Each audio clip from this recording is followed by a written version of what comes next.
Vamos lá, sem mais demora, pastor Ari. Vamos aplaudir a Jesus pela vida do pastor Ari. Amém. Deus te abençoe, reverendo. Pastor Ari é o reverendo dos reverendos. É um amigão querido. E ele deixou lá a igreja de Copacabana, com a Isabel, para estar aqui conosco nesta manhã. Ari, quero te agradecer, cara. Você foi amigo mesmo. Obrigado. Você podia, tá? Mas você honrou o seu compromisso. Estenda sua mão para cá. Vamos dizer assim: pastor Ari, Deus te abençoe. Em nome de Jesus. Amém. Obrigado, pastor. Eu me coloco no lugar do pastor. Às vezes, quando nós temos o horário muito apertado, muita programação, e a verdade é que quem paga a conta de tudo é sempre o pregador, porque ele acaba pregando no final e a gente acaba sacrificando a mensagem sem querer, porque vamos gastando todo o tempo com todas as demais programações. Isso é muito importante. Amém? Mas nós entendemos que o que nos abençoa mesmo e que faz nos termos uma vida transformada é a palavra de Deus. Amém? Amém. E assim como o pastor fica muito preocupado, eu também fico desesperado. Porque muitas vezes nós punimos a igreja pela nossa programação, não foi bem administrada. E a igreja é punida, e aí o pregador vem tem 20 minutos para pregar. Aconteceu tanta coisa, mas só foi 20 minutos.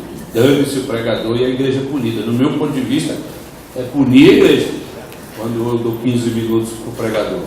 Mas graças a Deus que o pastor pensa igual a mim, e com isso nós estamos alegres. Amém? Amém.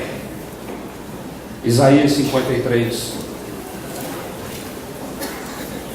Quem creu em nossa mensagem e a quem foi revelado o braço do Senhor, ele cresceu diante dele como um broto tenro e como uma raiz saída de uma terra seca. Ele não tinha qualquer beleza ou majestade que nos atraísse. Nada havia em sua aparência para que o desejássemos. Foi desprezado e rejeitado pelos homens. Um homem de dores e experimentado no sofrimento, como alguém de quem os homens escondem o rosto, foi desprezado. E nós não tínhamos em estima. Certamente ele tomou sobre si as nossas enfermidades e sobre si levou as nossas doenças. Contudo, nós o consideramos castigado por Deus, atingido e afligido, mas ele foi transpassado por causa das nossas transgressões, foi esmagado por causa das nossas iniquidades. O castigo que nos trouxe paz estava sobre ele, e pelas suas feridas fomos curados. Todos nós, tal como ovelha, nos desviamos, cada um de nós se voltou para o seu próprio caminho, e o Senhor fez cair sobre ele a iniquidade de todos nós. Ele foi oprimido e afligido, e contudo não abriu a sua boca. Como um cordeiro foi levado ao matadouro, e como uma ovelha que diante de seus tosqueadores fica calada, ele não abriu a sua boca. Com julgamento opressivo ele foi levado. E quem pode falar dos seus descendentes? Pois ele foi eliminado da terra dos viventes por causa da transgressão do meu povo. Ele foi golpeado, foi-lhe dado um túmulo com os ímpios e com os ricos em sua morte, embora não tivesse cometido nenhuma violência, nem houvesse nenhuma mentira em sua boca. Contudo, foi da vontade do Senhor esmagá-lo e fazê-lo sofrer. E embora o Senhor tenha feito da vida dele uma oferta pela culpa, ele verá a sua prole e prolongará seus dias, e a vontade do Senhor prosperará em sua mão. Depois do sofrimento de sua alma, ele verá a luz e ficará satisfeito. Pelo seu conhecimento, meu servo justo justificará muitos e levará a iniquidade deles. Por isso eu lhe darei uma porção entre os grandes, e ele dividirá os despojos com os fortes, porquanto ele derramou sua vida até a morte, e foi contado entre os transgressores. Pois ele levou o pecado de muitos, e pelos transgressores intercedeu. Aleluia! Louvado seja seu nome, Jesus. Para mim, Isaías capítulo 53 é o texto mais missionário de toda a Bíblia. E se você não sabia disso, daqui a pouco você vai entender o porquê. Eu gostaria ainda que você abrisse a sua Bíblia, voltasse para o Antigo Testamento, em Josué capítulo 17, Juízes, capítulo de número 17, 18 e 19. Eu não vou ler o texto, porque é muito longo, são 3 capítulos, mas eu vou fazer um resumo do que acontece aí nesses 3 capítulos e nesses 2 textos que lemos, Isaías 53 e Juízes 17. Nós vamos apoiar a mensagem esta manhã. O tema da minha mensagem esta manhã é servindo a Deus por nada e recebendo tudo. Espírito Santo, fala aos nossos corações esta manhã. Nós queremos te servir de verdade, eu quero. E cada vez que eu tenho conhecimento, um pouquinho mais de luz dentro da tua palavra, eu fico apavorado, Senhor, de ver como que tu podes contar com gente como eu. Porque eu sou tão pequeno, tão indigno. Senhor, tem misericórdia das nossas vidas, da minha vida e da vida da tua igreja. E nos ajuda a entender verdadeiramente o propósito da tua vida neste planeta. Em nome de Jesus. Amém. Servindo a Deus por nada e recebendo tudo. O que deve motivar um pregador, um missionário, uma pessoa a levar a mensagem de Deus? Qual deve ser a motivação?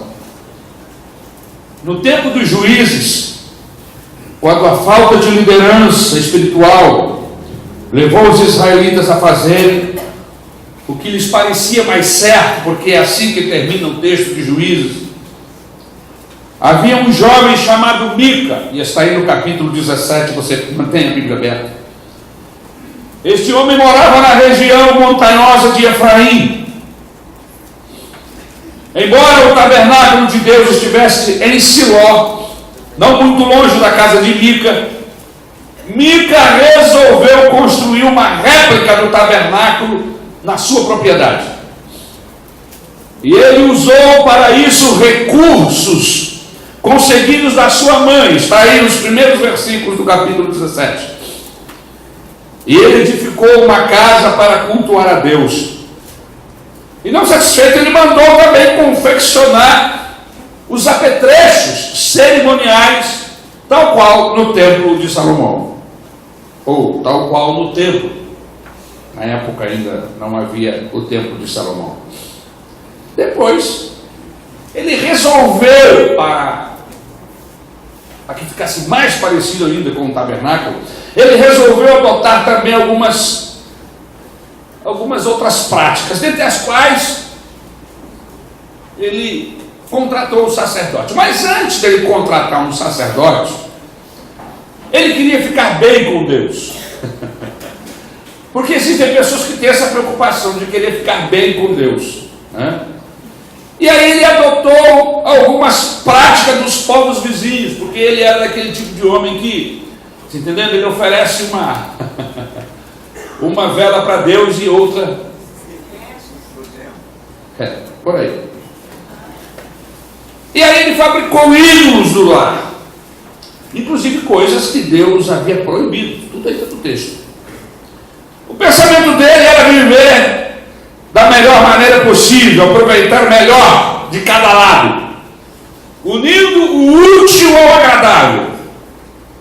Ele achava, meus irmãos, que não seria nada demais juntar aquilo que Deus havia ordenado com um pouquinho do que o mundo praticava.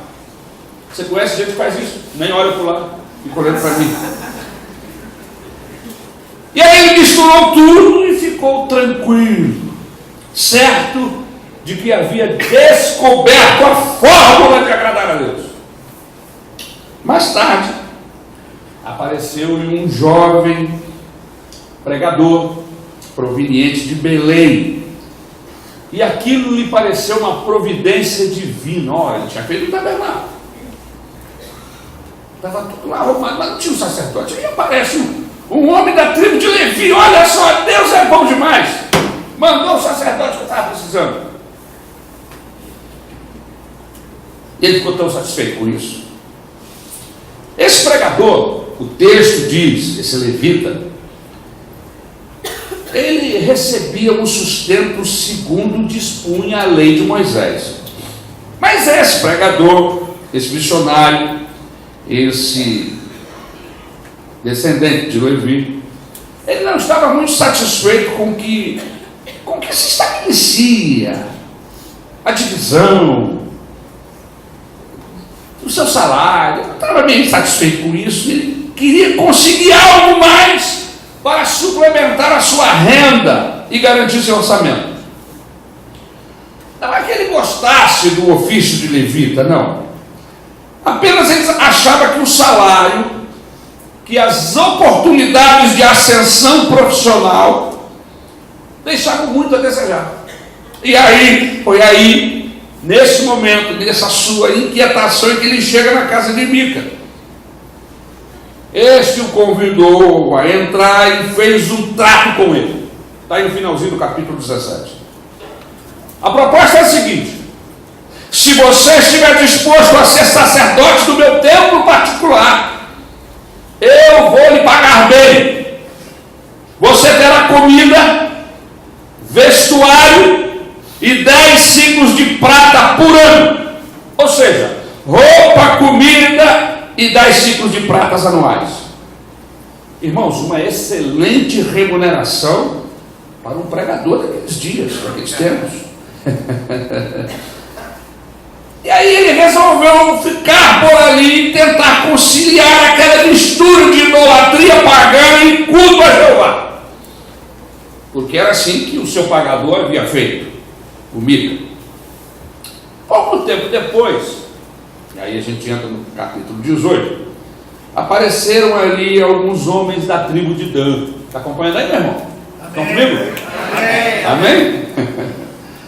E aí, esses homens da tribo de Dan, inclusive a essa altura eu acredito que eles já deveriam ter derrotado os amorreus e ocupado suas terras, e eles estavam à procura de povos mais fracos para atacar.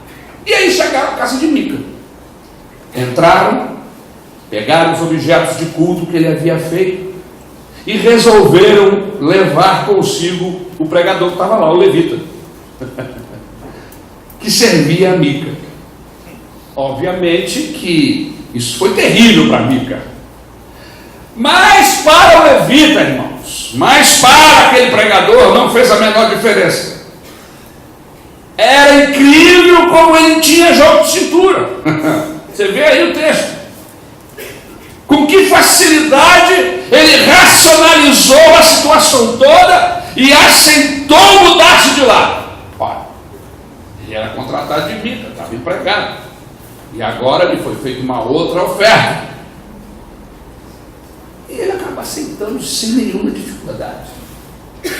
Olha, eu vou ficar aqui sendo sacerdote de um homem só para eu ser sacerdote de uma tribo? Eu vou ganhar muito mais.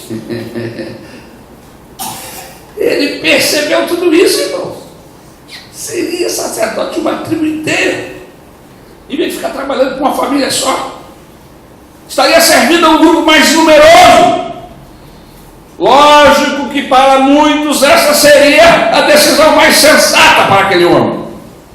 Por isso ele não ofereceu nenhum tipo de resistência quando ele viu esses homens da tribo de Dan remover os objetos de culto da igrejinha do Mica.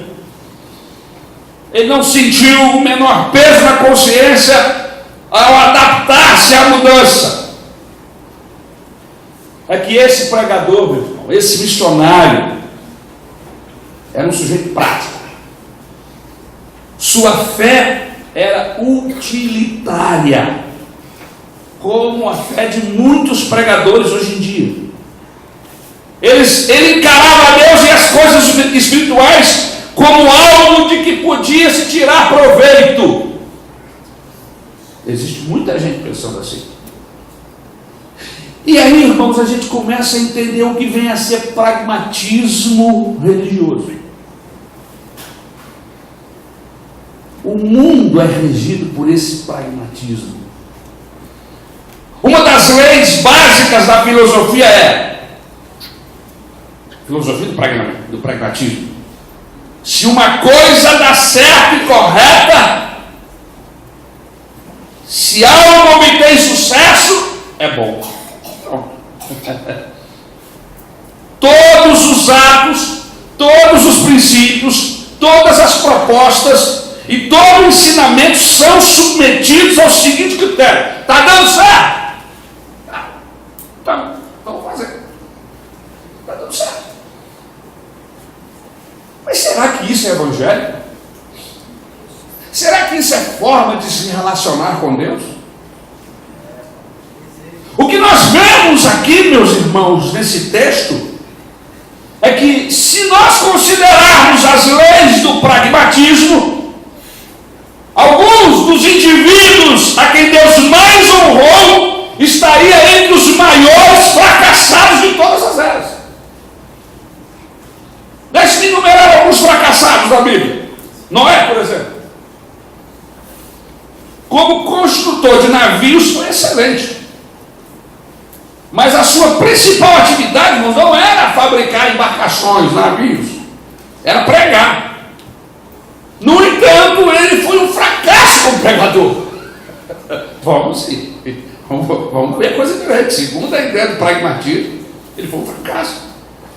Você imagina que nos seus 120 anos de ministério, ele ganhou apenas a sua esposa, os seus 3 filhos e as suas noras. Ou seja, a galera da família dele. Mais ninguém. Alguém chamaria isso de sucesso? Alguém poderia chamar isso de sucesso? Mas não fala, não.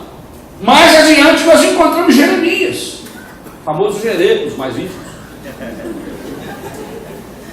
Apesar de ser um excelente pregador, segundo essa filosofia do pragmatismo, foi um fracasso no que diz respeito a resultados. Se nós fôssemos atribuir nota com base em dados estatísticos, teríamos que dar um enorme 0. Por quê, pastor? Primeiro, ele foi rejeitado pelo povo, pelo rei. Nem mesmo os seus colegas de ministério ficaram do seu lado quando ele foi preso. Ao que parece, o único a quem conseguiu agradar foi Deus. Não agradou mais ninguém. Outro indivíduo que nós podemos considerar um fracassado, segundo essa lei do pragmatismo, foi o próprio Senhor Jesus. Ele nunca organizou uma igreja, nem fundou nenhuma escola, nunca criou uma junta missionária, não publicou nenhum livro. É verdade que durante 3 anos ele pregou, curou milhares de pessoas e deu alimento a milhares também. Mas no final de tudo, após a sua ressurreição, seus seguidores não passavam de umas poucas centenas. Mais ou menos uns 500, é o que diz o texto. Estavam lá no monte o dia que ele foi levado ao céu. Pelos atuais critérios de avaliação, não há dúvida de que o Senhor teria que ser considerado um fracasso total. Irmãos, a nossa geração considera como bem-sucedida toda pessoa que consegue realizar alguma coisa ou que executa seu trabalho de maneira eficiente. A nossa geração considera bem-sucedida pessoas assim. Essa geração se dispõe a honrar qualquer indivíduo que consiga projetar uma imagem do sucesso. Não importa que tipo de relacionamento ele possa ter com Deus. Não importa. Se ele projeta uma ideia, uma imagem de sucesso, pronto. Para nós é suficiente. Se ele tem relacionamento com Deus ou não, isso aí é secundário. Qual é o critério certo, irmãos? Qual é o critério certo para se avaliar o sucesso? Para mim, o verdadeiro sucesso deve ser determinado com base na seguinte posição: o que Deus é para você? O que Deus é para nós? Um fim em si mesmo? Ou um meio para se atingir um fim? É aí que está a grande questão. O que Deus é para você e o que Deus é para nós? Um fim em si mesmo ou um meio para se atingir aquilo que eu quero? Se atingir um fim. Permita-me uma pergunta pessoal. Você quer ser um levita que trabalha para um Mica qualquer, por 10 ciclos de prata, comida, vestuários, cumprir um ritual de culto a Deus, mas na verdade você está servindo a si mesmo? Você quer ser um Mica, um levita, um sacerdote, assim como foi esse levita convidado por Mica? O fato é que, embora aquele levita desempenhasse uma função religiosa, seu objetivo imediato era ter um emprego. Ele queria um emprego. Ele queria um serviço que lhe oferecesse segurança, reconhecimento público e sucesso na vida.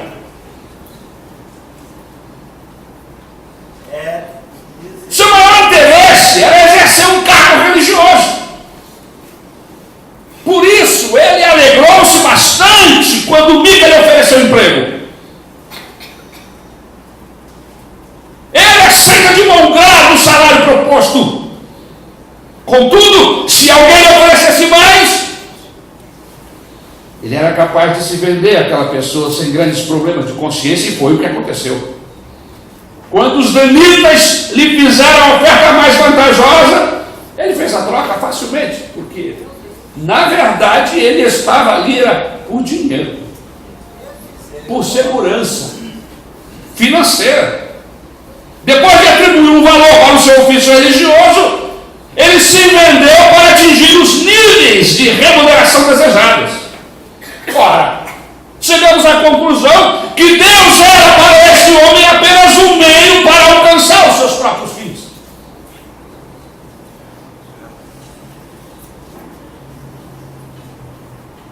Queridos, para vermos como isso se aplica aos nossos dias, nós precisamos examinar um pouco os ataques filosóficos que o cristianismo vem recebendo há tempos.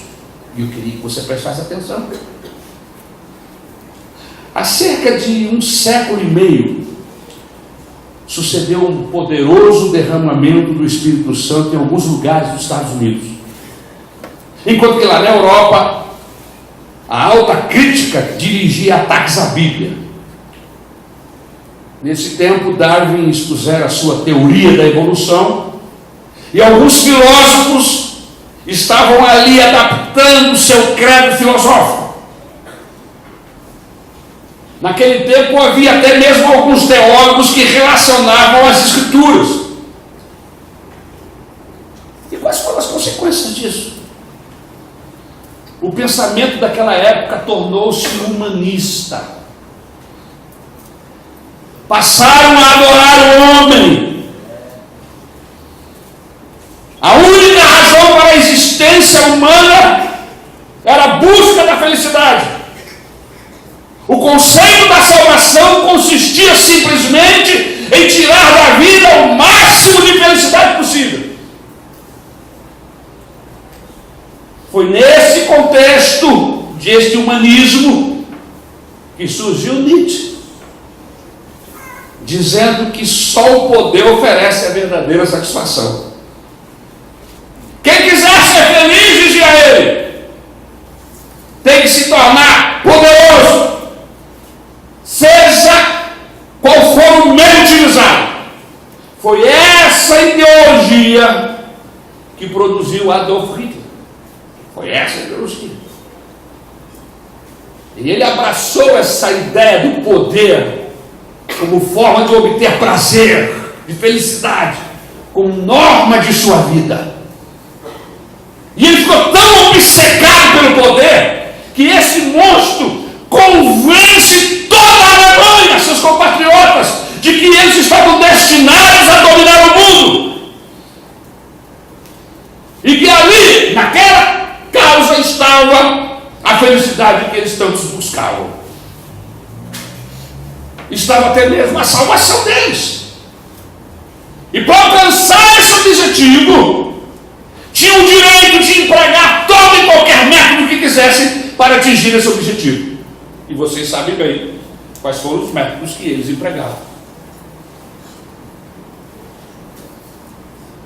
Mas enquanto isso, irmãos, os outros humanistas afirmavam que o homem encontra a felicidade apenas na satisfação sexual. Sendo um animal comandado por glândulas, seus maiores êxtases estão ligados à atividade glandular. Salvação! Salvação então consiste apenas em encontrar a forma mais agradável de satisfazer o corpo. E essa é a mentalidade predominante em muitas partes do mundo hoje. A busca exacerbada pelo prazer. Em tudo tem que haver o prazer. O humanismo invadiu a sociedade e produziu efeitos mortíferos por toda parte. Deixe-me ajudá-lo a encontrar algumas áreas seriamente prejudicadas pelo humanismo. Por exemplo, a educação. No início desse século, o filósofo americano John Dewey, ele começou a exercer grande influência sobre os educadores. E ele conseguiu convencê-los de que não existem padrões absolutos de moralidade. Olha o que ele está dizendo. E que não se deve transmitir às crianças padrões sociais criados artificialmente. Com essa mentalidade, irmãos, a educação mudou no mundo. Hoje a criança deve ter condições de expressar-se e ser feliz da maneira como desejar. E sabe o que está acontecendo? Está resultando numa sociedade totalmente desregrada, sem regras de... Exatamente como acontecia na época dos juízes, onde cada um fazia o que queria, não tinha patrão, não tinha regra. Hoje é exatamente assim, cada um faz o que considera mais acertado aos seus próprios olhos. Mas deixe-me lhe lembrar uma coisa: nós estamos pregando um evangelho que tem um Senhor. Aleluia. Nós estamos pregando uma Bíblia onde há um Salvador, mas esse Salvador exige daqueles que chamam-se a Ele um senhorio. E eu chego a dizer, baseado na Bíblia Sagrada, que quem não tem Jesus como Senhor não vai ser salvo. Ele não salva pessoas no qual não se jogue a Ele ou não o considere como Senhor de suas vidas. Se com tua boca confessares ao Senhor Olha aí o que o texto bíblico diz. Se com a tua boca confessar o Senhor, o que é isso? Tu és Senhor e eu sou servo. Tu és rei e eu sou súdito. E com o coração creres que Deus o ressuscitou dos mortos, então você será salvo.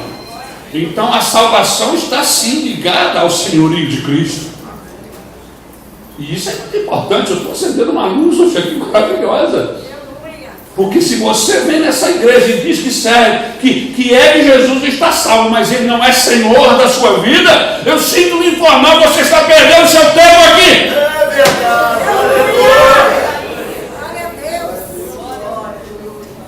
Mas vamos voltar aqui.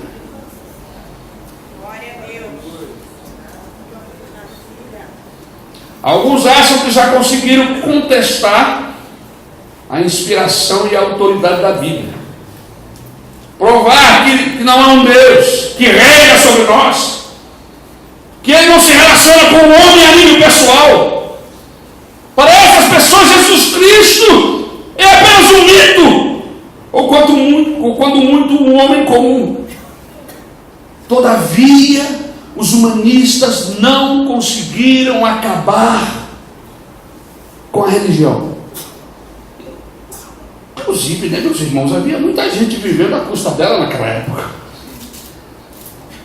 Era necessário descobrir uma forma de justificar sua existência dentro desse novo contexto. E aí, por volta de 1850, a igreja se dividiu em dois grupos distintos. O primeiro grupo eram os liberais humanistas, que interpretavam a religião da seguinte maneira: nós não cremos nem no céu, nem no inferno, mas temos que viver na terra uns 70 anos. Sabemos que existem coisas boas de grande valor, como a poesia, belos pensamentos, nobres aspirações. Então, venham à igreja, e aqui nós leremos poemas e lhes ensinaremos alguns princípios de vida. Não sabemos o que lhe poderá acontecer após a morte, mas frequentem a igreja regularmente e paguem tudo direitinho. Colaborem conosco, que nós procuraremos tornar sua passagem por esta vida mais agradável. Vocês serão felizes. Essa é a essência do liberalismo. Vocês serão felizes. Nunca foi proposta do Evangelho isso. Nunca foi proposta do Evangelho isso. Mas vamos para frente. Tinha um outro grupo. O segundo grupo, em que a igreja se dividiu, chamou-se fundamentalismo.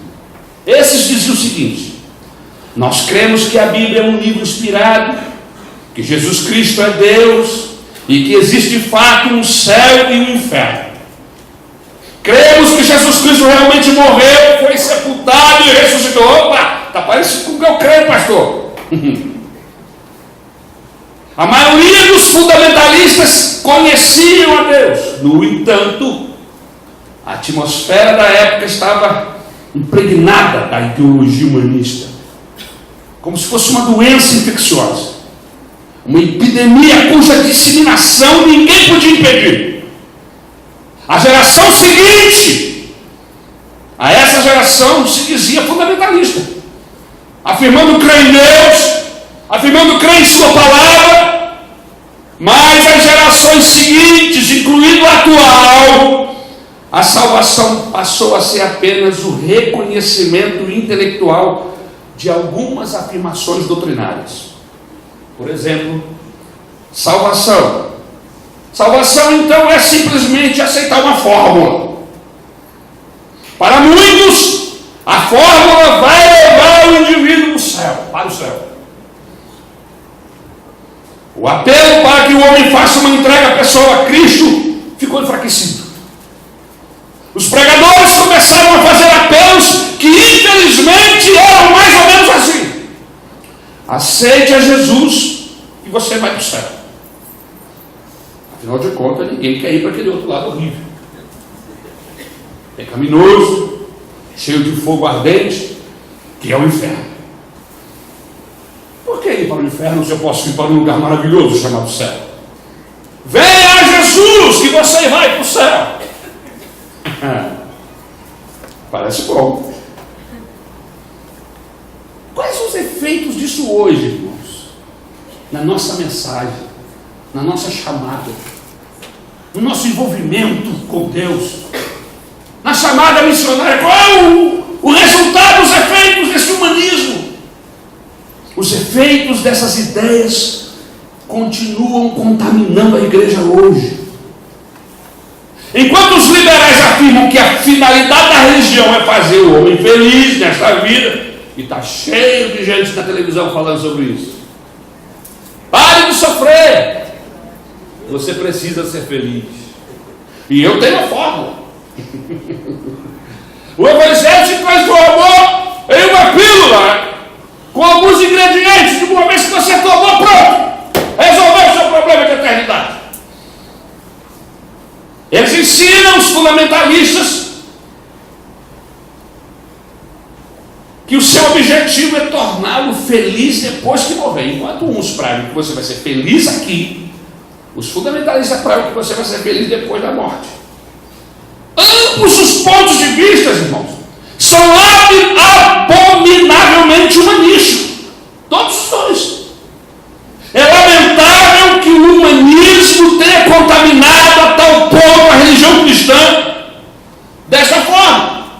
Na verdade, ele é como um tumor terrivelmente cancerígeno ou canceroso, um gás venenoso dos mais mortíferos. Como é que é isso, pastor? Não creio que Deus possa avivar-nos se nós não retornarmos ao cristianismo verdadeiro, que é totalmente oposto a esse repulsivo humanismo que aí está em nome de Jesus. E como ele é sutil. Seu postulado básico, o de que a finalidade da vida é encontrar a felicidade. E agora ele foi revestido, adocicado por uma camada de terminologia evangélica e de doutrinas bíblicas. Deus reina nos céus e Jesus se fez homem para nos dar felicidade. Tudo que existe tem por objetivo a felicidade humana. Irmãos, isso não é cristianismo. Isso é humanismo. Todas as coisas estão rodopiando em torno do homem, da humanidade, da felicidade humana. Qual é a motivação básica dos crentes?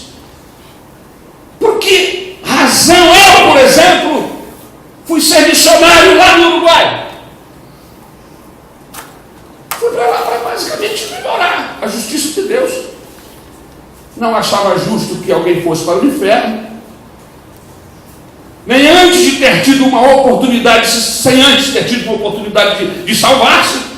Então eu fui lá para oferecer àqueles moradores do Uruguai, aqueles pobres pecadores, uma chance de ir para o céu. É verdade que nunca expliquei as coisas dessa maneira. Mas era assim que eu pensava. Vou lá para amealhar mais um número de pessoas que querem ir para o céu. Depois eu comecei a pensar que isso é humanismo. Eu estava simplesmente utilizando a obra realizada por Cristo na cruz para melhorar a condição humana. Mas quando eu cheguei lá, meus irmãos, eu vi que eles não eram absolutamente uns pobres e ignorantes pagãos, vagando pelas ruas, aguardando que alguém fosse mostrar-lhes o caminho para o céu. Eles eram verdadeiros monstros de iniquidade. Eles viviam em total desobediência a Deus. Seu conhecimento das coisas espirituais era bem maior do que eu imaginava. E quer saber? Eles mereciam ir sim para o inferno. Por quê? Porque se recusavam terminantemente a viver segundo os ditames da sua consciência e o testemunho da própria natureza. Eu pensava, meus irmãos, que eles estavam esperando ansiosamente que alguém fosse salvá-los. E a vontade do ao céu. Mas quando eu cheguei lá, eu descobri que eles sabiam muita coisa a respeito do céu e não tinham o menor desejo de ir para lá. Amavam o pecado e desejavam continuar vivendo nele.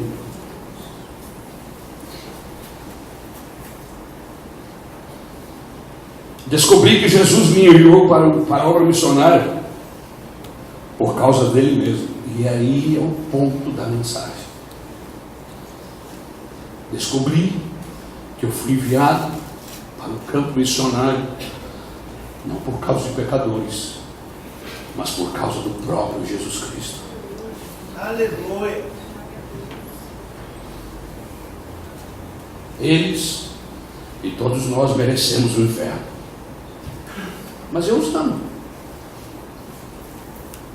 Sofri agonias do inferno por causa deles, disse Jesus. Foi por minha causa aí que eu mandei você para o campo missionário.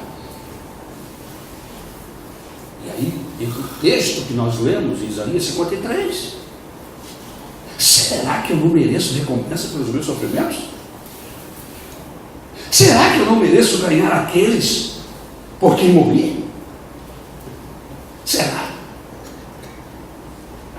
Irmãos, esse entendimento mudou e está mudando a minha relação com Deus e a minha relação com tudo aquilo que se diz chamada ministerial, missionária. Agora eu não estava mais trabalhando como que barrica para receber um salário. Tampouco estava ali no Uruguai por causa de alguns incrédulos, mas eu me achava lá por amor ao Salvador, que passou agonias no inferno por causa de pessoas que não mereciam o seu sacrifício. Eu descobri que a causa mola que me impulsionara para o campo missionário não era almas perdidas, mas era o próprio Salvador dessas almas. Aleluia. Deixe-me falar um pouco sobre o cristianismo cristão. Parece uma loucura que eu estou falando. Mas deixe-me falar de cristianismo cristão. O cristianismo diz que a finalidade da nossa existência é glorificar a Deus. É isso que diz a Bíblia. Nisto rodopia o Evangelho. Toda a Bíblia Sagrada rodopia na pessoa maravilhosa de Jesus. E ele diz o seguinte, segundo o apóstolo Paulo: todas as coisas foram feitas por mim, para ele, tudo, sem ele nada do que fez seria feito. A ele a glória, a honra. Veja, meus irmãos, que quem segue a Jesus tem que ter esse entendimento. Pastor, missionário, líder, professor de escola dominical, seja lá qual for a razão do teu envolvimento na igreja, você não está fazendo nada por alunos, ou seja lá, pela igreja. Tudo que nós estamos fazendo é para Ele, é para a glória dEle. E aí não tem salário. E aí não perde o sentido esse negócio de salário. Perde o sentido esse negócio de felicidade, perde o sentido esse negócio de tribulação, de sofrimento. Sabe por quê? Porque Ele merece que nós façamos tudo pelo que Ele sofreu na cruz do Calvário.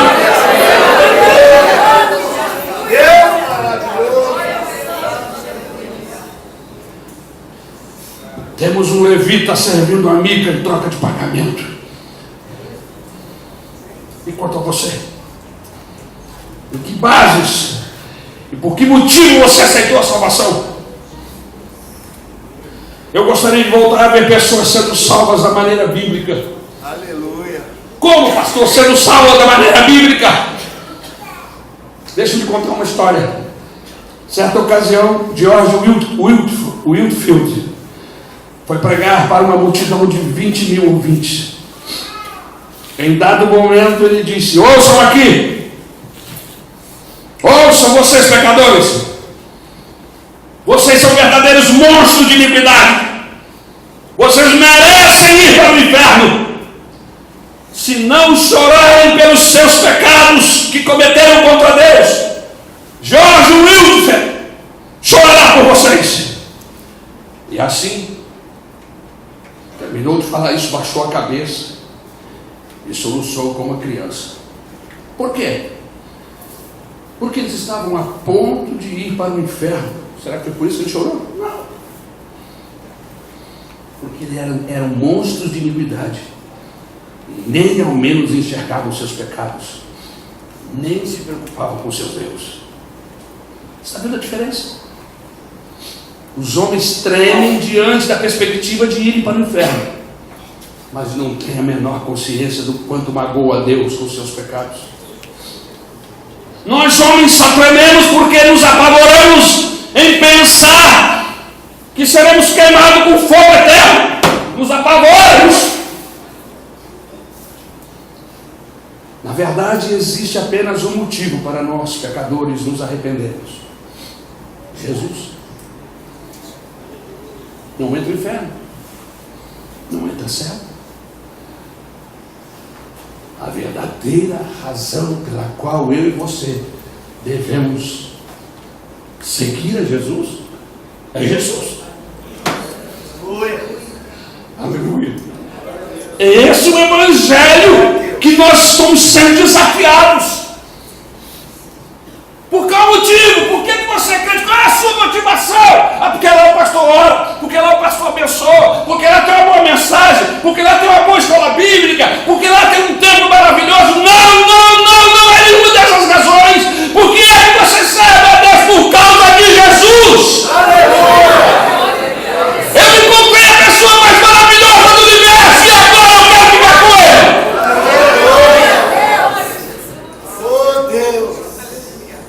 Se alguém se arrependeu de seus pecados apenas para se livrar do inferno, você não passa de um levita servindo a mica para receber 10 ciclos de prata e vestuário.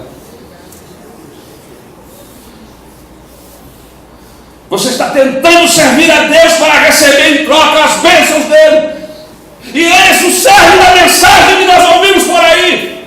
Bênção, bênção, bênção. O evangelho se transformou em um balcão onde as pessoas correm para Deus porque sabem que Ele tem alguma coisa boa lá para eles. E Jesus enfrentou gente assim lá, quando Ele estava pregando o evangelho. Ele disse: vocês estão me seguindo porque eu dou pão para vocês, porque eu faço milagres para vocês. Um coração verdadeiramente arrependido é aquele que já compreendeu como é terrível o pecado de ocupar o lugar de Deus, de negar a um Deus reto e justo a adoração, a obediência que Ele merece. Ninguém pode receber a Cristo e ser salvo enquanto não se arrepender. E para se arrepender é preciso ter convicção de pecado. E o Espírito Santo revela ao pecador que perante Deus ele é um criminoso, e que se Deus o mandasse para as profundezas do inferno, ele mereceria até 100 vezes mais do que isso. Mas infelizmente os pregadores do nosso século, das nossas igrejas, evitam falar muito de pecado, evitam falar de arrependimento. Sem arrependimento nós não chegaremos à salvação. Eu preciso ter consciência de pecado. Se esta manhã você entrou aqui se sentindo justo, talvez Deus fale com você outro dia, mas hoje a mensagem é para a gente arrependida, é para a gente que está desistindo de continuar no pecado e está se voltando para Deus. Isso é arrependimento. John Wesley era diferente. Era um pregador que exaltava a santidade de Deus, a lei divina, a sua retidão, a justiça de sua ira. Ele falava aos pecadores sobre a enormidade do seu pecado contra Deus, de sua traição, de uma vida desregrada. Às vezes, irmãos, diz a história que o poder de Deus decide de uma forma tão poderosa sobre a congregação, que certa ocasião, depois que o culto terminou, encontraram cerca de 1.800 pessoas caídas no chão, totalmente inconscientes. É que tinham tido a revelação da santidade de Deus. Eles haviam enxergado o horror de seus pecados. Deus revelara a sua santidade com tal intensidade que eles não suportaram e caíram, como caiu Isaías no capítulo 6. Como caiu João diante da visão do Eterno, e do puro e do santo. Outro pregador, cujo nome era Wesley Redfield, pregou numa determinada cidade durante 3 anos. Conta-se que sempre que os policiais locais encontravam alguém caído no chão, antes de levantá-lo, cheiravam o seu hálito. Se não estivesse cheirando a bebida, diziam simplesmente que aquele indivíduo estava com o mal, ou melhor, com a doença de Wesley Redfield. Pode deixar ele aí, pode ir no cantinho, daqui a pouco ele vai acordar. O que aconteceu? Ele teve uma revelação da santidade de Deus e caiu, desmontou aí, ó. Está desmontado. Daqui a pouco ele vai recobrar. E essas pessoas, quando se levantavam, levantavam-se transformadas, mudadas, pelo poder da revelação da santidade de Deus, a consciência de que eram pecadores miseráveis e que mereciam o inferno. Diz a história que se antes tinham sido bêbados, parariam de beber. Se praticavam imoralidade, abandonariam essa prática. Se tinham sido ladrão, devolveriam o que havia roubado. Pois quando o homem enxergava a santidade de Deus, se conscientizava de quão terríveis eram seus pecados, o Espírito Santo o deixava lá desacordado, devido ao peso da sua culpa.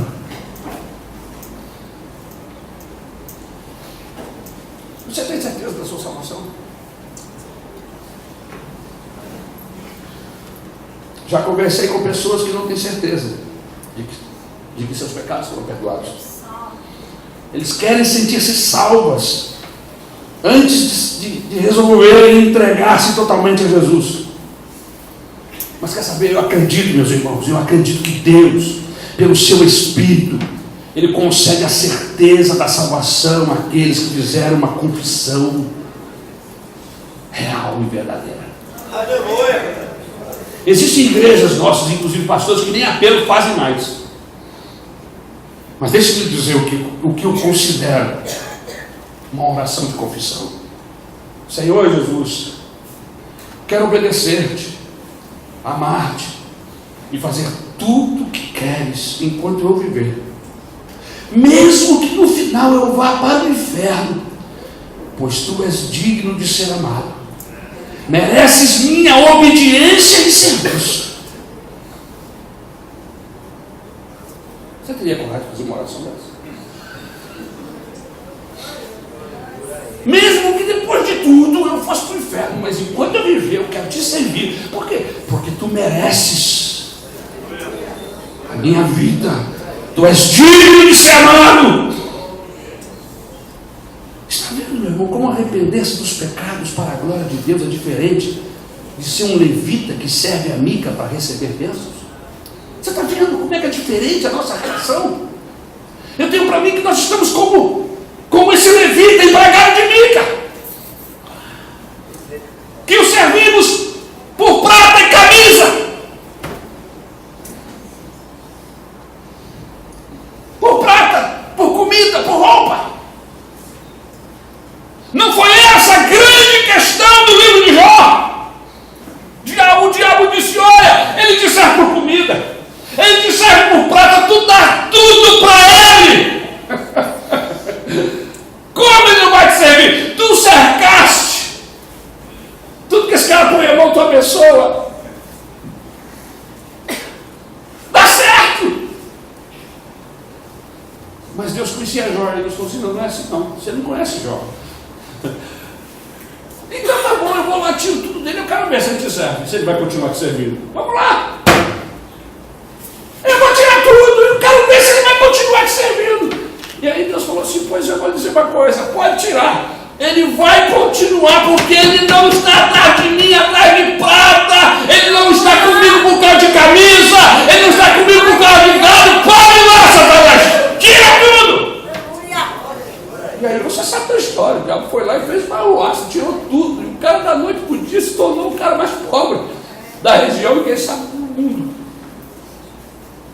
E aí Deus falou, viu? Eu falei pra você? Que cabelo, rapaz, ele não está me seguindo com caminho de moeda não, meu filho.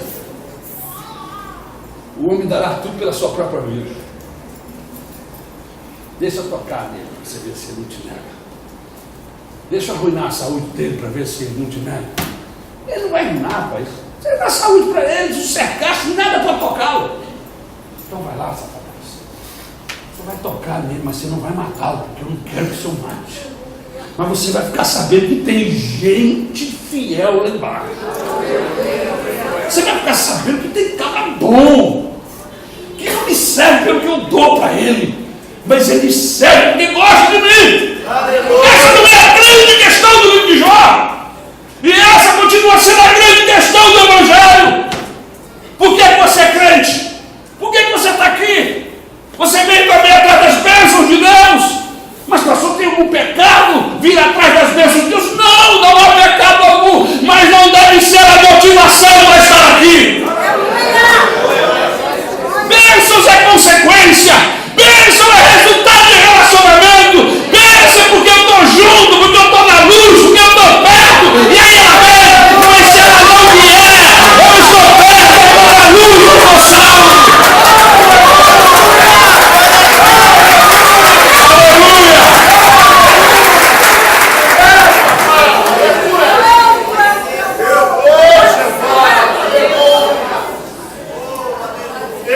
Enquanto nós não morrermos para nós mesmos e não estivermos em perfeita união com Jesus Cristo, nós estaremos roubando do Filho de Deus a glória que Ele merece. Enquanto nós não compreendermos a obra santificadora do Espírito Santo, pela qual nos unimos a Cristo em sua morte, sepultamento e ressurreição, estaremos tentando servi-lo apenas com os nossos talentos naturais. E assim, meus irmãos, Deus não é glorificado. A motivação para sermos crucificados com Cristo, como ensina Paulo, não é obter a vitória, embora venhamos a obter. As nossas mensagens giram em torno de vitória. Não é pecado, absolutamente, mas virou uma relação utilitária. Você gostaria de ter uma relação utilitária com a sua esposa? Não, pastor. Você gostaria de ter uma relação utilitária com seus filhos? Com seu pai? Você gostaria? Com a sua namorada? Não? Então como é que você está tendo uma relação utilitária com Deus? Vou tomar lá da cá. A singularidade do cristianismo não está em cumprirmos seus rituais, como um levita contratado para servir a Deus.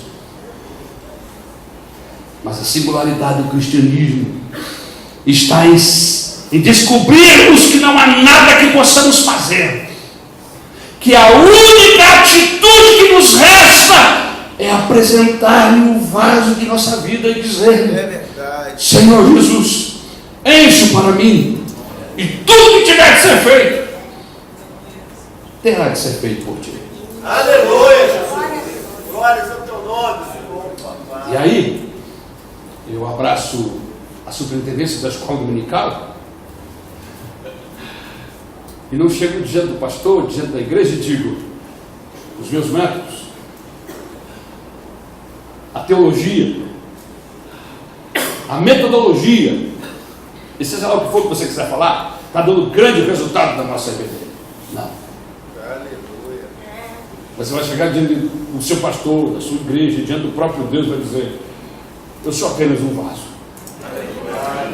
Se Ele me encher, Ele vai conseguir fazer alguma coisa. Porque eu não tenho talento. Porque eu sou apenas um homem pecador. Se Ele me encher, nós vamos alcançar. Ele vai ter alguém para trabalhar do lado dele. Mas se Ele me encher, eu não tenho condição. Irmãos, é por esse caminho. E eu estou apenas usando um exemplo da superintendência. Essa é a relação do pastor, essa é a relação do diácono, essa é a relação do aquele que serve, do missionário.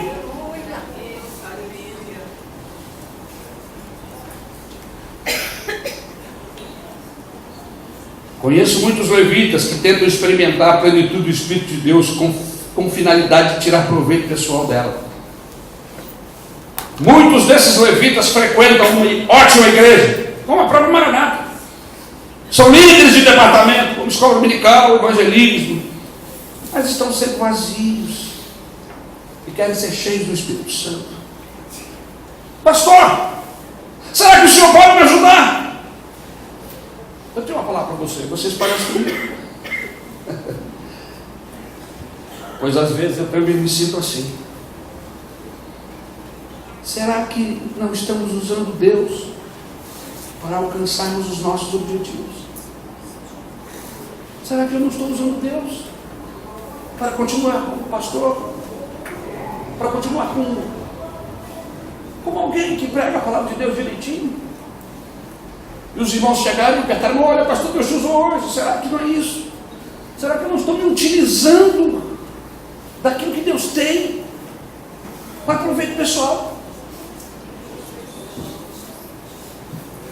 Isso tem me feito pensar profundamente, irmãos.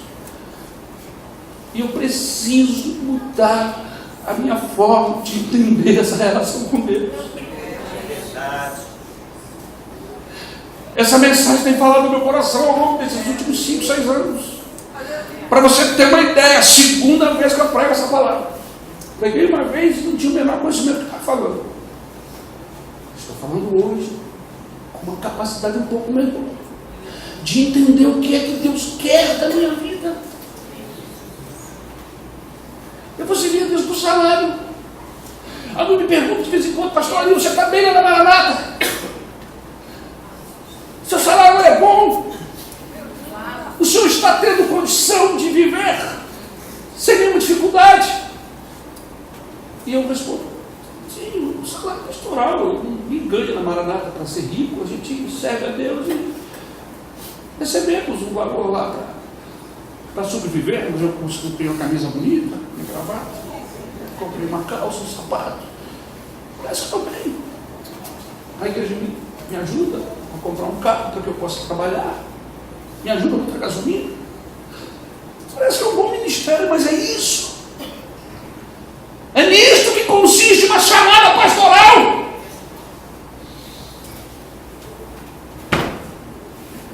Se a Maranata paga bem ou mal, isso não tem relação.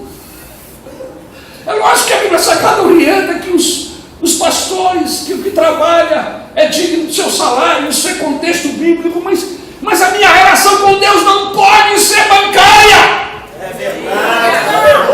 Eu não posso servir a Deus porque a Maranata me dá um carro de vez em quando, melhora a minha condição financeira. Eu não posso, a minha relação com Deus não pode estar baseada em contratos financeiros.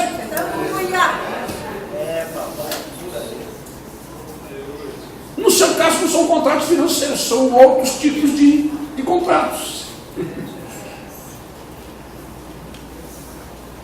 Deus nunca vai ser um meio para o homem conseguir seus objetivos pessoais. Não podemos buscar a Deus por isso ou aquilo, mas devemos buscá-lo por causa dele mesmo, porque entendemos que ele é o tesouro maior. Não foi isso que Jesus falou? Ele conta a história de um homem que achou o tesouro no campo. Olha que coisa fantástica.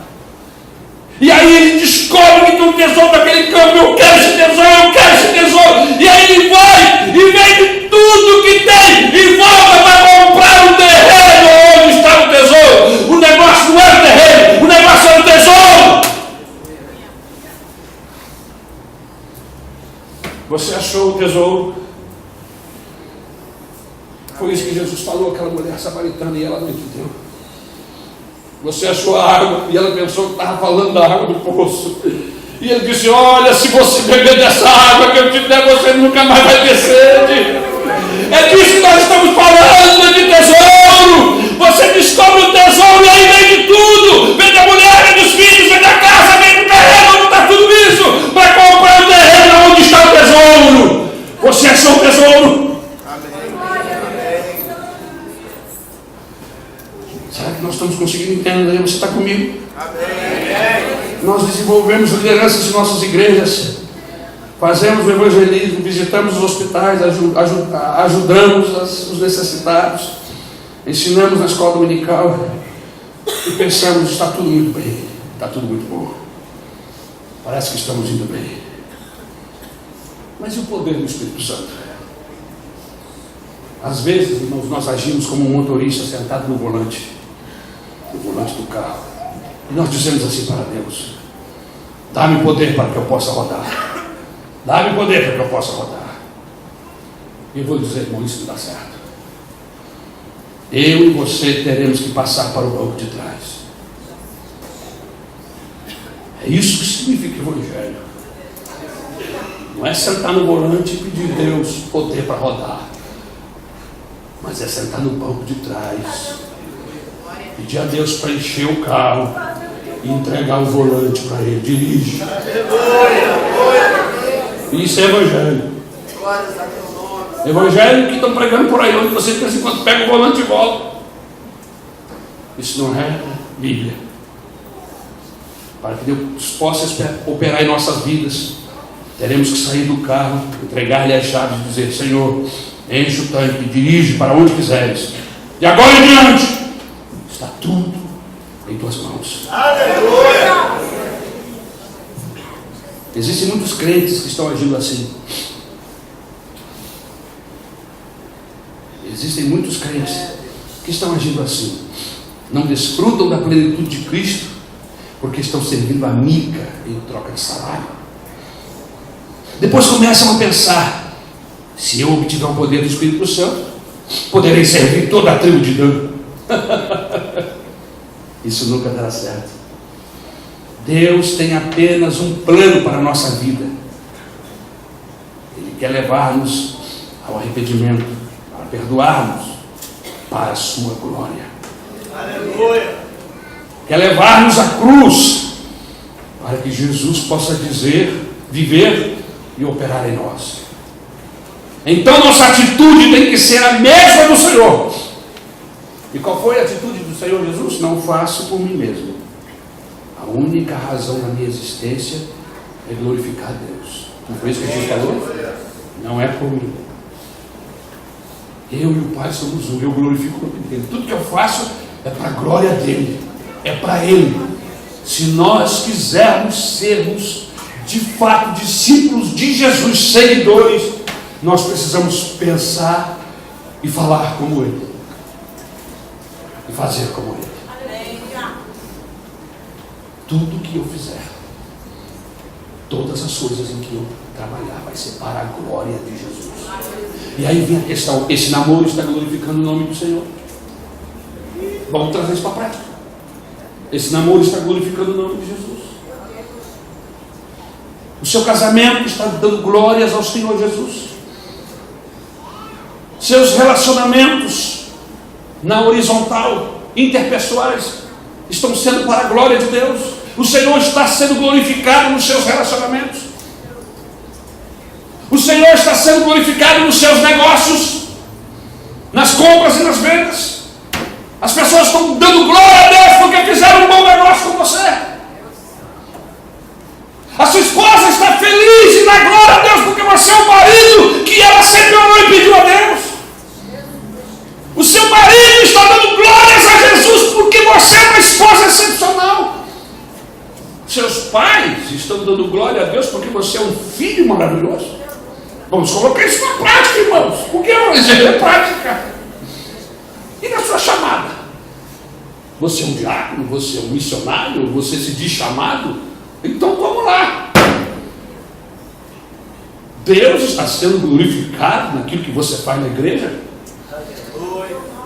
No trabalho que você desenvolve aqui? Porque se nós estamos sendo seguidores dele, e como ele fazia com o Pai, ele dizia: tudo que eu faço é com o Pai. O Pai tem que ser glorificado. Não, vocês estão vendo a mim, mas na verdade sou eu, Pai. É a glória dele. Ele não tinha por que glorificar a si mesmo, mas ele glorificava o Pai. E como seguidores de Jesus, o que nós fazemos deve ser para a glória dele. Isso é evangelho. E é isso que me dá terror, que me atemoriza, que me faz os joelhos tremerem, porque eu estou transformando o evangelho de Jesus em alguma coisa maluca, louca, doida. Se dissermos a alguém que ele deve ser salvo para ir para o céu, ou que deve morrer para si mesmo a fim de obter gozo e vitória, ou buscar a plenitude do Espírito Santo para sentir satisfação espiritual, estamos simplesmente caindo na armadilha do humanismo. Precisamos acabar de uma vez por todas com esse cristianismo utilitário. Deus não é meio para se atingir um fim, mas Deus é o próprio fim. É o glorioso fim. Aleluia! É o verdadeiro Senhor do bom fim. Porque se alguém quiser ter um bom fim, aleluia, vai ter que fazer, andar com ele. E antes que o pastor aperte o botão e eu caia aqui no abismo e apareça lá na porta, eu vou terminar. Se você ainda não é seguidor de Jesus Cristo, entregue-se a Ele. Aleluia! Sirva-o pelo resto da vida, apenas porque Ele merece. Mesmo que no fim, nada daquilo que lhe prometeram aconteça, você vai para o inferno, mas valeu a vida, eu servi a melhor pessoa de todo o universo. Amém! E você que é crente, tome sua cruz, una-se a Ele em sua morte. Morra para si mesmo, para que Ele seja glorificado. Se você ainda não experimentou a plenitude do Espírito Santo, apresente seu corpo em sacrifício vivo e deixe que Ele encha de poder a sua vida, mas com a única finalidade de que se realize em sua vida o propósito pelo qual Ele veio à terra: glorificar a Deus. Vamos pedir demissão, irmãos. Vamos dizer para Mica, acabou. Aleluia! Mica, eu não quero ser mais empregado seu, Mica. Eu não quero mais ser sacerdote seu, Mica. Não queremos mais nem o dinheiro, nem o vestuário que Mica nos dá. Digamos também à tribo de Dan que esse tipo de coisa terminou, e em seguida vamos nos atirar aos pés do Filho de Deus, dizendo a Ele que nós vamos amá-lo, dizendo a Ele que nós vamos servir-lo obedientemente, aleluia, enquanto vivemos, apenas porque Ele merece, nada mais. Aleluia! Apenas porque Ele merece. Eu vou terminar contando uma história dos morávios. 2 jovens morávios, certa vez, tomaram exatamente essa atitude. E eles tinham ouvido falar de um rico latifundiário inglês, um ateu, que mantinha entre 2.000 e 3.000 escravos a seu serviço numa ilha da América Central. E esse latifundiário se gabava de que nunca nenhum pastor ou pregador poderia chegar àquele lugar. E se por acaso um pregador naufragasse nas imediações da ilha, ele o manteria isolado numa casa até que pudesse pegar um navio para ir embora. Em sua ilha, ninguém tinha permissão para falar a outra pessoa a respeito de Deus.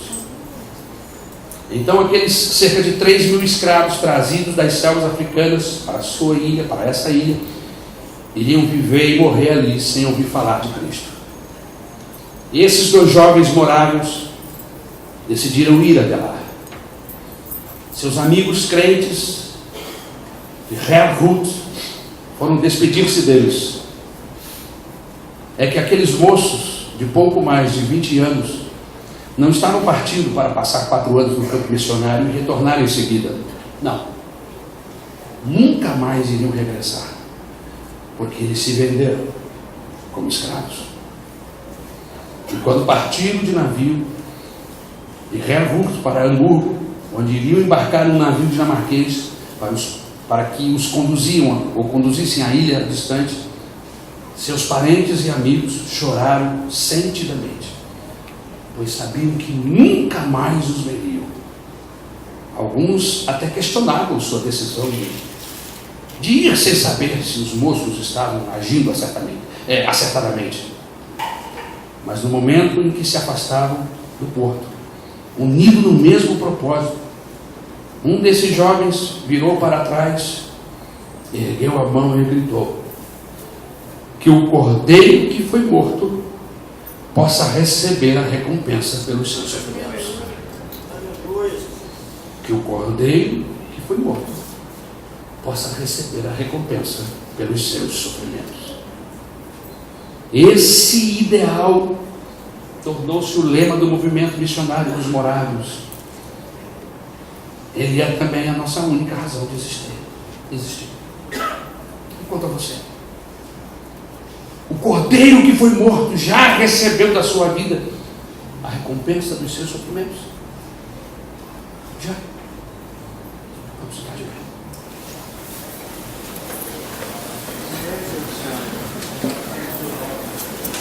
Pastor, me perdoe, eu passei muito da hora. Glória a Deus. A igreja já me perdoe também. Aleluia. Glória a Deus. Louvado seja teu nome. Mas eu não podia parar, irmãos. Eu não ia pregar essa mensagem. Essa mensagem me veio à mente quando o pastor leu o texto aqui no início da reunião. Eu estava com outro sermão preparado. Pedi o Tiago para buscar o tablet lá dentro. E fui buscar esse sermão. O Senhor me fez lembrar. Porque essa era a palavra para esta manhã. Aleluia. Aleluia. Aleluia. Que o cordeiro que foi morto possa receber a recompensa pelos seus sofrimentos. Que o cordeiro que foi morto possa receber a recompensa pelos seus sofrimentos.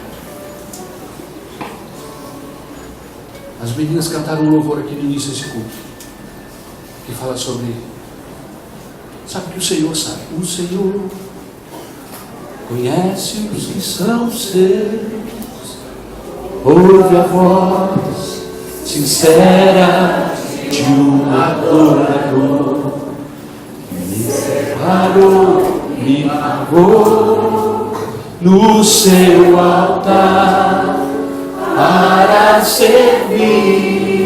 Esse é o tom, filho. Se não é, coloca de novo do tom que vocês ensaiaram. Aleluia. Bota do começo.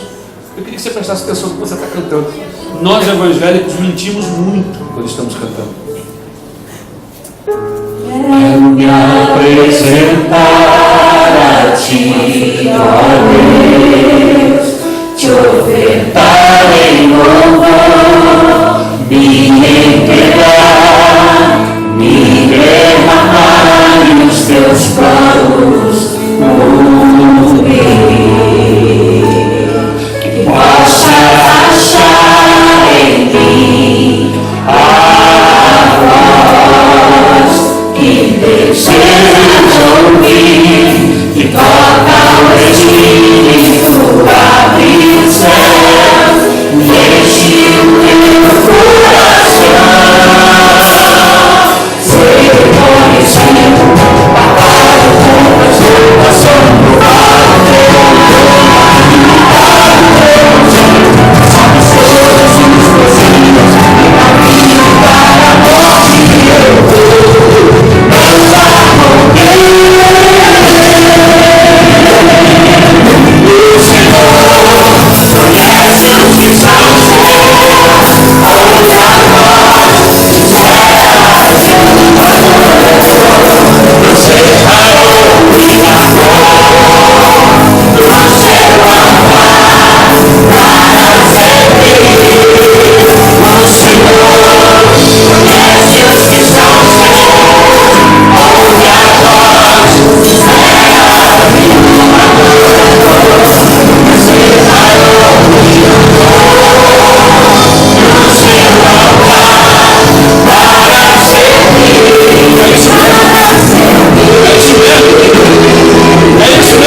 não fazia nada do que falava. A gente diz tudo aqui na igreja. A mensagem desta manhã, quase noite, é que a gente para de falar mentira. de cantar coisas, falar coisas que a gente nunca vai fazer. Porque aqui é o altar de Deus. Nós não estamos adorando a um Deus de prata, de ouro, de bronze, de madeira. O nosso Deus está vivo. E Ele leva a sério aquilo que nós falamos. Em nome de Jesus. Deus chamou essa igreja para algo mais sublime, aleluia, do que simplesmente nos reunirmos em quatro paredes e ficarmos aqui dando tapinha uns nos ombros dos outros. Deus tem algo específico para cada um de nós. E eu quero convidá-lo esta noite a fazer essa entrega total. Pegar a chave do veículo, as chaves da sua vida. Não é a chave daquele carro lá fora, não. Deus não lida com ferro velho, irmão. Jesus não morreu por ferro. Jesus morreu por seres humanos, por gente. Pegar a chave da sua vida e dizer: Senhor, senta aí no volante e dirige a minha vida e faça tudo para a glória do teu nome, aleluia. Que o teu nome seja glorificado em tudo que eu fizer, em tudo que eu fizer. É isso é evangelho. O resto é conversa fiada. O resto é informação e injeção de tempo aqui nos públicos. E esse é o meu desafio, irmãos. É levar a igreja, levar a minha vida para essa condição. Onde eu não sirvo a Deus por calça, por camisa, por prata, mas eu sirvo a Ele porque eu achei o tesouro. Eu achei a pérola perdida, aleluia. Então o tesouro eu vendo tudo, eu largo tudo por causa do tesouro. Vamos orar. Eu não vou chamar você aqui na frente, você já está diante de Deus. Vamos orar. Meu Deus, meu Deus, meu Deus. Quantas vezes já fizemos essa oração, te entregando tudo, e chegamos ali fora, pegamos de volta. Pegamos de volta, Senhor, porque começamos a agir como se tu não existisse. Como se viver aqui nesse planeta consiste apenas em administrar circunstâncias. Senhor, mas a tua palavra fala de eternidade, a tua palavra fala de Deus, e a existência de todas as coisas é para a glória de Deus. Os anjos, o universo, os planetas, os seres humanos, os animais, a natureza, é tudo para a tua glória, aleluia. E eu quero fazer parte desse coral imenso, desse exército imenso que glorifica o teu nome. Eu não quero estar fora, mesmo que lá na frente eu não receba nada de recompensa.